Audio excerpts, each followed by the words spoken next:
প্রিয় দর্শক আসসালামু আলাইকুম। দীর্ঘ প্রায় এক যুগ পর আগামীকাল 22শে ডিসেম্বর থেকে চালু হতে যাচ্ছে দৈনিক আমার দেশ পত্রিকা। এই পত্রিকাটি ছিল স্বৈরাচারের বিরুদ্ধে বলিষ্ঠ কণ্ঠস্বর। এই পত্রিকাটি অন্যায়ের বিরুদ্ধে এবং সত্যের পক্ষে বলিষ্ঠ কণ্ঠস্বর হিসেবে ভূমিকা রাখবে বলে আমি আশাবাদী। এই পত্রিকাটি সঠিক তথ্য এবং সত্য তুলে ধরার মাধ্যমে সাধারণ জনগণের পক্ষে হয়ে কাজ করবে বলে আমার বিশ্বাস। আমার এখনও মনে আছে সেই 2010 সালে আমি পত্রিকাটিতে পড়েছিলাম যে ভোটের নিচে গণতন্ত্র, অর্থাৎ এই যে পতিত স্বৈরাচার সরকার সারা বাংলাদেশে যেই পুলিশি রাষ্ট্র কায়েম করেছিল, এটা আমার দেশ পত্রিকা বুঝতে পেরেছিল।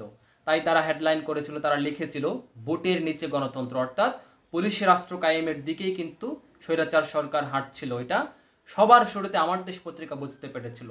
এবং এই আমার দেশ পত্রিকার আরেকটা হেডলাইন পড়েছিলাম আমি, যে শাহবাগে স্বৈরাচারের পদধ্বনি। কি চমৎকার একটা হেডলাইন! এরকম একের পর এক লেখনের মাধ্যমে আমার দেশ পত্রিকা কিন্তু স্বৈরাচারের বিরুদ্ধে কলম তুলেছিল, যার কারণে আমার দেশ পত্রিকা এই স্বৈরাচারের চক্ষুশূলে পরিণত হয়েছিল, যার কারণে আমার দেশ পত্রিকার সম্পাদককে নানা জুলুম নির্যাতন করা হয়েছে এবং আমার দেশ পত্রিকাকে বন্ধ করে দেওয়া হয়েছে।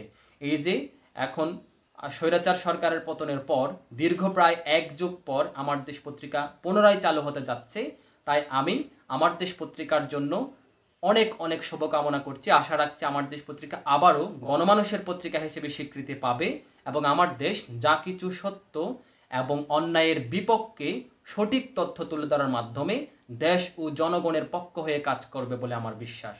আমার দেশ পত্রিকার জন্য অনেক অনেক শুভকামনা রইল।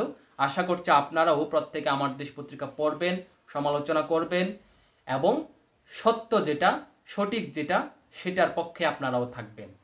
আমার দেশ পত্রিকার জন্য আবারও আমি শুভকামনা জানিয়ে আজকের এই ভিডিও শেষ করছি। সবাইকে ধন্যবাদ। আল্লাহ হাফিজ।